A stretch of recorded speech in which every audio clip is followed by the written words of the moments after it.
Welcome back to another episode of the Miracle Marketing Podcast, where we bring you interviews from business owners, celebrity guests, and hot topics. I am your host, Brandon Adams, along with my co-host, super producer, Big Perion. Big Perion, welcome back to the show, man. Missed you last week. Yeah, man. Grinding, trying to get to it. Gotcha. How's everything going in the ATL this morning? It's beautiful. We just had a little shower on my side. I'm on the south side, so it's still a beautiful day. All right, cool. Well, everybody, make sure you hit the subscribe button. And if you would like to be a guest on the show, send us an email to amiraclepodcast.com. On today's show, I am very excited to have this man on the show today. I've been knowing him for over 30 years. You may know him as the acting professor. He's been in everything. He's been in Bel Air, Being Mary Jane, Cobra Kai. You know him as the acting professor, Keith Arthur Bolden. I know him personally as Bucket. So, welcome to the show, Keith Arthur Bolden. What up, B? What up? What's up, man? Everything's good. Yeah, I used to introduce myself as Keith Bucket Bolden. I'll still answer to it. I just don't introduce myself as that anymore. But yeah. How's everything going, man? Everything's good, man. ATL is good. We had some showers this morning too. I woke up to some rain. Okay. Sounded nice. But it's gonna be a hot, nice day. It's gonna be clear. I'm at the top open. It's gonna be nice, man. Everything's good. I'm in rehearsals, directing the show and teaching full time. And yeah, man, I'm just doing the thing. Everything's good. Well, it's great. Man. Well, since you just touched on that, talk about what you're directing, what you got going on. Well, I'm insane right now because I signed on to direct 3 shows in as many months. Okay. So I'm directing Stage Black, which is a little known play by Lydia Diamond, who wrote Tony Stone and Stick Fly. So I'm directing that at Spelman. And then I go on to direct a Mountaintop at American Stage in St. Petersburg, Florida in October. And then I go on to Alabama Shakespeare Festival to direct the Watsons go to Birmingham. So I'm in the world of blackness, and I'm happy to be directing young people and professionals. But it's a grind. It's a grind. So yeah, nice. Still auditioning too. You know, I was down at Wilmington last week shooting a new show called The Runarounds from the creators of Outer Banks. So yeah, Wilmington, Delaware, or Wilmington, North Carolina. North Carolina. Okay. Yeah, had a good time down there. It's gonna be a great show. Cool. Perion? Yeah. How is it acting, the line between acting and directing actors? There are some directors who are very technical. They come at it from a very theoretical place. I come from a place of the heart and a place of the human condition. My BS meter is pretty sensitive, so when something doesn't ring true, I'm able to talk actors through that and flesh things out and help them get to a natural state of being. That's my superpower. Because I don't really consider myself an actor anymore. I consider myself an embodier. So I teach people how to embody, how to be in that moment of living in period and being contemporary if they need to be, but really giving way to the given circumstances and the other energy on stage with you and not making it about you. And it's a craft of empathy. And so teaching people to be more empathetic makes them better artists. So I teach from that in the classroom and when I'm directing on stage. Did I answer that question? Yeah. Okay, all right. But have you ever had any situations where any character that you were given, was there any cases where one was more difficult than another? Yeah, for depending on the role, playing an enslaved person is always difficult. And I've done that a couple of times. Playing quote unquote a villain is not my natural state of being, but so you don't think of the person being the villain being evil, you think of them as being ambitious. Everybody is looking for the thing that makes them happy, regardless if it's Jeffrey Dahmer or if it's Hannibal Lecter or if it's Superman. Everybody's doing the thing that's going to satisfy them, and they're in pursuit of that. Now, their tactics may hurt other people, but those people don't think that they're evil. Heath Ledger's embodiment of the Joker in Dark Knight, he didn't think he was evil. He said it all the time.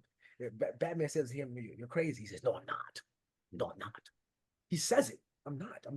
I'm thinking at another level, and I'm trying to help you see that this chaos is actually order.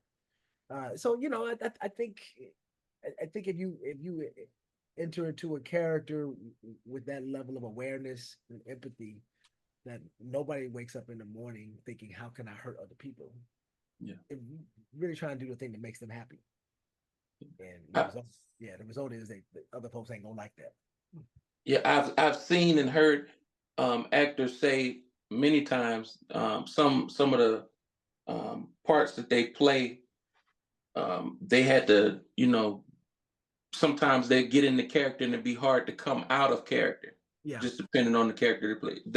Have you ever experienced anything like that? No, that's not how I work. Mhm. I think that comes at a cost, but some people need that. They need that to embody. They need to do method acting and never break character, like Daniel Day-Lewis. That's Heath Ledger was like that. For me, I've always been an impersonator as a kid. Embodying different energies. My cousins and people I would see on TV. Ronald Reagan. I used to when I was in elementary school. And so for me, it's kind of second nature to embody. Now, there is more care that comes in when you start talking about character development and the arc of that character. But I tend to start from the outside in. How does that person breathe? How do they respond to stimulus around them? How do they talk? How do they walk? And I usually find the voice in that way too. A lot of people don't recognize me a lot of times because of the way I enter the work. And so when I tell them, they're like, "What have you been in?" I said, "Well, the biggest thing, the most popular thing is probably Cobra Kai." And so I'm a Cobra Kai. They said, "Which part do you play?" I said, "I'm the ring announcer, Daryl." And I'll go, "It's karate time." "Oh my God, it's you, Mom." I see it. But initially, they think that person is an entirely different person than this energy. And it is. He is a different person. He's a little egomaniacal. He's entertaining. He's a showman. I'm all those things, but I don't enter into a space like that all the time. So if they don't encounter that, they find it difficult to. And also being in the Southeast, being in Atlanta, people don't really think that actors live here. They think, and they don't know Cobra Kai shot here. Wow. So them thinking that actors from Cobra Kai are actually in Atlanta is like, oh, that can't be that person, right? Yeah. Yeah, this is basically the new Hollywood. Yeah. If the city leans into it more, I think it really could be something. And I think that's shifting a bit with the studios being built here. Trilogy Studios now kind of its own city. They're offering classes now, filmmaking classes down there. And so down south, down near Fayetteville, is really going to be a popular spot for producers and writers' rooms to be down near that studio and create a life for themselves down there with all those big houses and property. So what you get for your money in Georgia is a far cry from what you'll get in Los Angeles. Yeah. And I'm from LA, so. Brandon? Keith, Yes, sir. you played a lot of different roles. So I know you, me personally, and I was just telling Big Perry on back in high school, I didn't even know you act. Back in high school, you was known as a dancer. You was always dancing. When are you gonna play a dancer? We need you in the new what was the movie with Columbus Short? The Stomp the So Yard. Stomp the Yard. Yeah, when you gonna be Yeah, in that? man, you know, I tried it, man. I auditioned for Stomp the Yard. I took my Kappa cane in there, you know, I'm a Kappa. I went there and twirled my cane, and it didn't go my way. Uh-oh. You know, that was back in the day. Alonzo got that role. But you know, man, it's a good company to be in, you know. Mhm. I don't know, man. I still move. I didn't act. I didn't. Right. I didn't know you as an actor. I didn't know that I could be one. I didn't know, living in the city of Angels, just south of Hollywood, I didn't know that I could go knock on the door and start doing it. My parents took me, I wanted to. Okay. So in the first grade, I met my first actor, Damon Hines. He's now a professor like I am, but he works at Loyola Marymount, Dr. Damon Hines, one of my oldest friends. He played Roger Murtaugh's son in the Lethal Weapon series, right? He would leave school to go do work. He would do commercials, do all these things. I was like, oh, I want to do that. Parents took me to an agent, and the first thing they said was how much the headshots are gonna cost. My parents were like, oh heck no, we're not doing that. And so that pursuit stopped there. But I also, man, I want to take tap dance classes. I used to draw. I used to draw, buy books on how to draw, and I would draw cartoon characters. I used to make drum sets out of pots and pans at home, um, and then here's the thing: I wrote a play when I was 8 years old about the birth of Christ. I had never seen a play, I'd never been in a play, but I wrote a play. It's like 30 minutes long, 20, 30 minutes. You know, we went to Crenshaw Christian Center, so we're big churchgoers. I put the play up in my living room with my cousins. We had towels for the shepherds, you know, put belts around, and I got pictures of it somewhere. And we did a performance, and then there was a command performance right after. They wanted to see it again, right? So we did it. And not one person in my family, this is no dig on my family, but nobody said, hey, we should put Keith in a theater class. So I think that was my last big kind of hope to do something, but I didn't know what it was. And then it just went dormant until I went to college and I met a professor there, a theater professor, and changed my life. I was a journalism major. I was going to be a film critic because I never thought I could be in film, but I love film so much.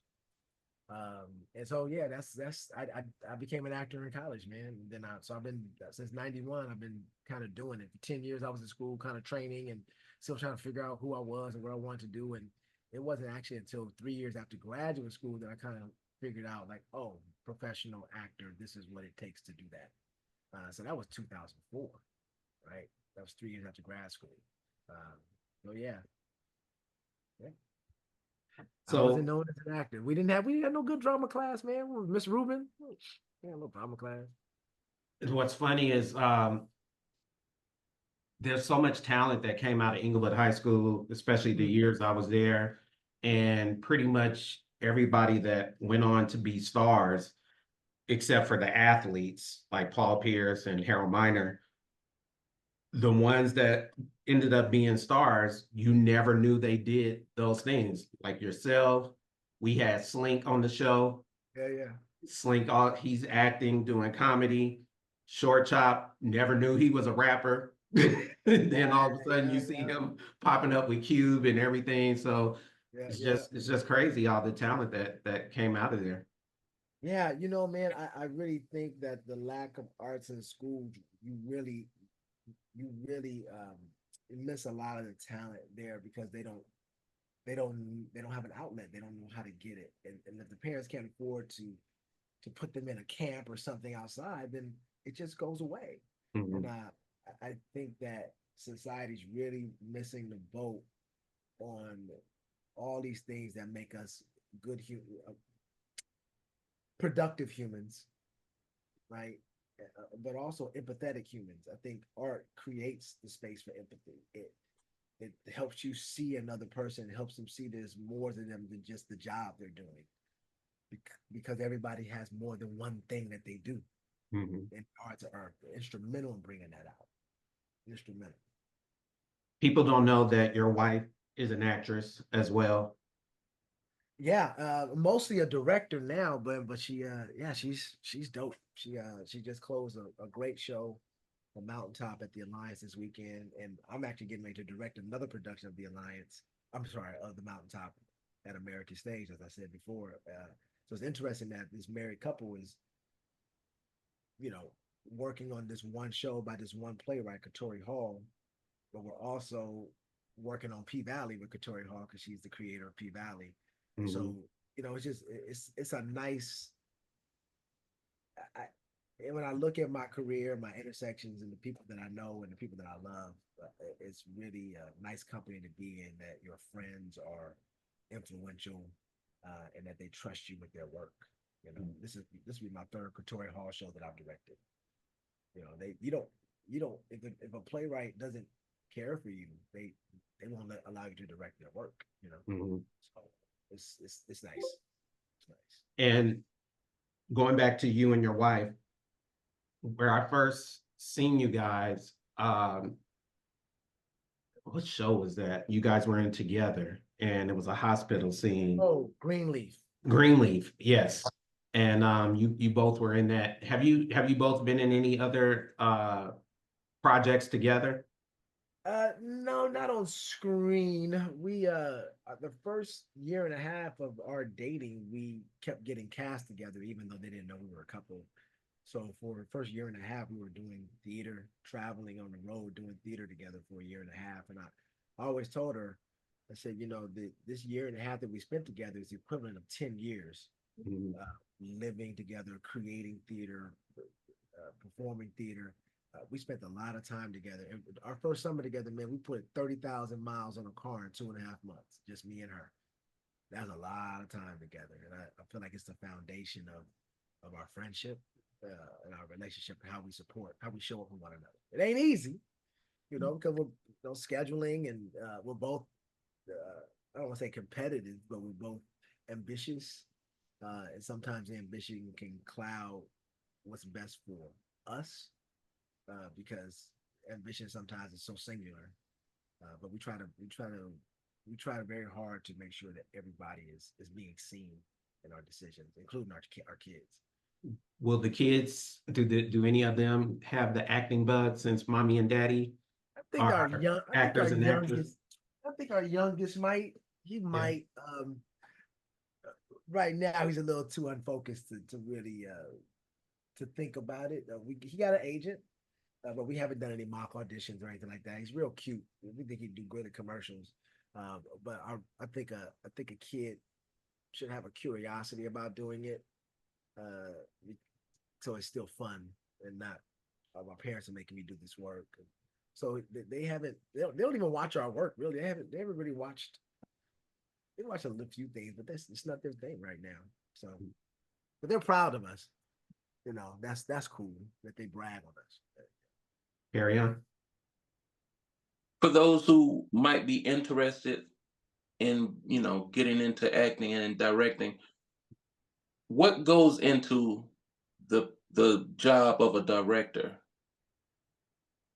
from conception to the final product? Well, a lot goes into it, and I think it depends on the project and the director. For me, I'll speak for me. I love black plays. I love blackness, and so I'm drawn to that work, and I have been my entire career. That may change. Um, uh, and I'll be totally honest. I I don't like having to prove myself, and I find that with work that's not black or written by black, I have to work harder to prove that I'm worthy enough to work on this work. And I don't feel I need to do that. I feel my resume speaks for itself, and my disposition speaks for itself, and I'm a good energy to have in any room. Uh, so from somebody told me when I first started directing, oh, I still get, you still have imposter syndrome every once in a while, or every day. But he told me, he said, the director doesn't have to have all the right answers. They just have to approve the right answer. And some directors may not agree with me on that, but for me, that I found that empowering, and I found it came from a collaborative place. Is that if I leave the door open for my designers to come in with an idea, they give me two or three choices. I just have to. This is from them, and I had to say I like that choice better. And for me, the way I work right now with my schedule, that works for me. Mhm. Now, as I develop and I start to get more time, if I want to focus on directing, then I'm going to refine that process. But for me right now, that's what I need. Um, I think so knowing your lane, knowing how you work in the world, knowing how you're seen in the world, and then having a perspective of how you want the show to and the process to go. Um, I don't like working on. I'm not right now. I'm not a director who develops work with the playwright. That's not my strong suit. But I have devised work. I have created work from a script and done nonlinear blocking. Um, yeah, so I don't know. It really kind of depends on where I work. Like working at Spelman is different than working at American Stage. Mhm. And working in an academic setting, I'm always teaching. So I find that when I have to go into a professional setting, I have to now code switch and turn off the teaching because those folks don't need a teacher. They need a director. They need a captain of the ship. And when I'm at Spelman and Morehouse, I'm doing both of those things all the time. Um, so it really depends on the project. Did I answer your question, Big Perry? Did I answer your question, bro? Kind of. Yeah, kind of. What do you actually do as a director? Oh, I tell people what to do. Directing. Like a Hey, like a supervisor? but a more empathetic supervisor, right? Okay. I tell my directors, and I borrowed this from Daniel Sullivan. Actor's job is three: show up on time, know your lines, and have an idea. If you come in with those things, if you don't come in with one of those three things, then the day is gonna be really hard. If you come in with all those three things, and everybody's coming in with that, with the energy of ideas and knowing what I'm going to do today, it just makes the process easier. And my job is to shape that into a fluid idea. And so, yeah, that's what I do. That's what I do right now. But Okay. that could evolve. Yeah. Even in well, let me ask you this question. Yeah. What made you choose Atlanta? Spelman. I came here for Spell. I'm an associate professor at Spelman College. So I've been there 11 years. I'm tenured. And so we moved from Los Angeles. We were there for 5.5, 6 years. After New York, we were in New York for 5 years. And before that, we were a few other places. Um, but this is the longest place I've been in my adult life. I've been here 11 years.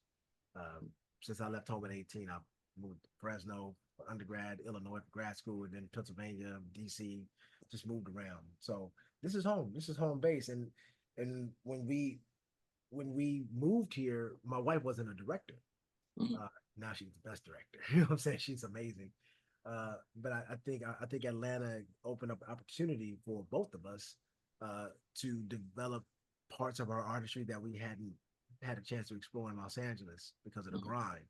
Spelman gave us space and resources to kind of slow down and figure out, right?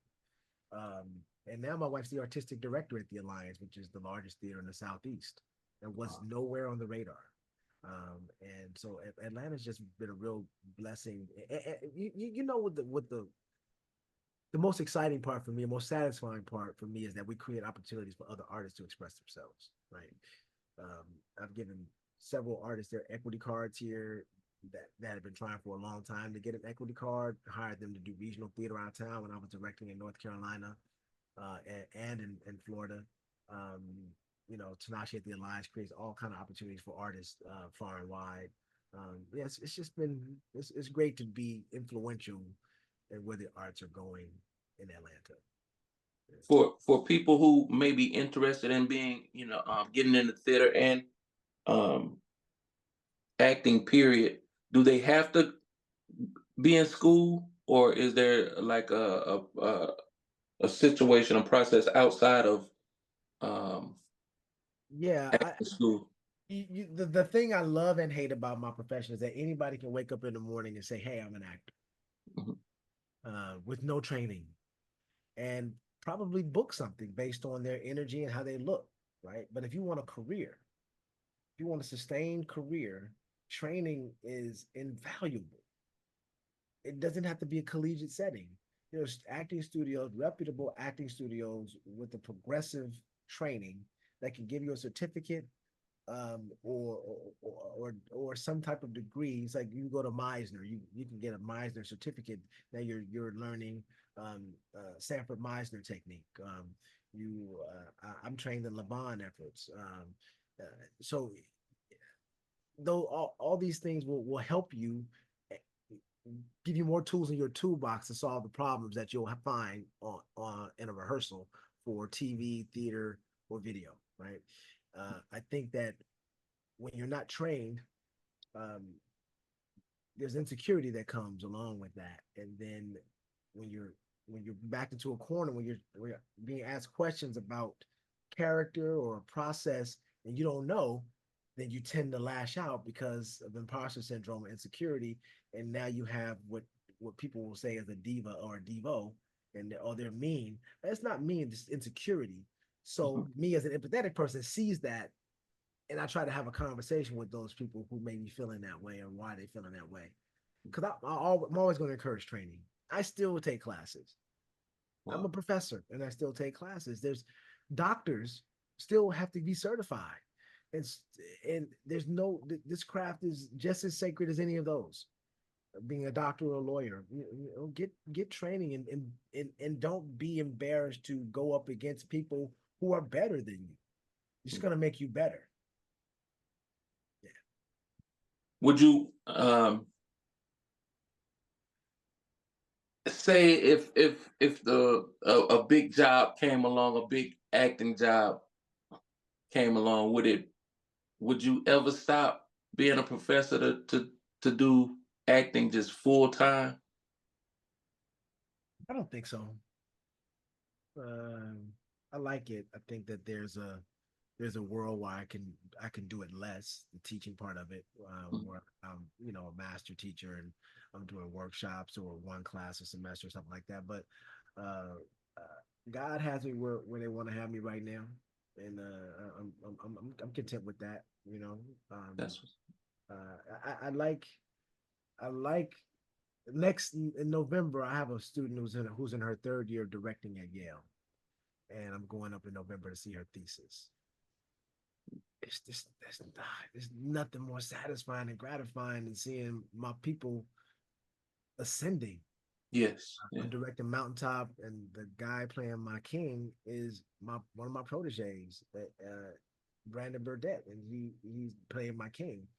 And I wasn't even considering him. I think he's too young. He just came in, and I was just so impressed with his growth and because he took a year off of acting and then he came back to it, and this is the first thing he's coming back to, and I was just blown away by his embodiment. Yeah, yeah. So I don't think so. It's a long way of saying, nah. Yeah. Yeah, that's dope. Brandon? We're running short of time. We have about 3 minutes left, I talk, gentlemen. I talk long. No, you good. Uh, Tell everyone where they can follow you and find you. We definitely want to get that in. Yeah, Keith Arthur Bolden. That's my handle on all the social media platforms. I'm really active on Instagram and Facebook. Facebook is full, so ain't no more friends coming on there. But Instagram, wide open. Keith Arthur Bolden. That's me. What's coming up next for you, my brother? Uh, I have a show called Clean Slate with George Wallace and Laverne Cox for Prime that is primed to come out at some point. The Runarounds it's going to be on Prime as well. Just had the Great Lillian Hall with Jessica Lange on HBO. It was an amazing film, amazing film. I got to spend a day just me and Jessica Lange just doing a scene and talking. And these three plays that I mentioned earlier, that's a lot. But yeah, and I got an audition today, bro. I gotta put that on wax. Well, Keith, my brother, great having you on the show. taking Yes. the time out of your day. You're welcome back at any time. Hit me up for any of your upcoming projects so we can definitely have you on to discuss them. And Congrats on this, man. This is amazing, man. Congrats. appreciate you. Always Appreciate you. innovative. We just made a year. We just made a year of doing the show. Wow, that's amazing. Yeah. Always innovative. Yep. So definitely, man, congrats off to you. Love always when I'm just watching TV and I just happen to be catching something and I'm like, hey, that's my boy Keith. Yep. All the time. I see it all the time. You never know where you're gonna catch me, so keep watching. Yep, most definitely. Watch. All right, man. Take All right, care. y'all. Enjoy the rest of your day. You too.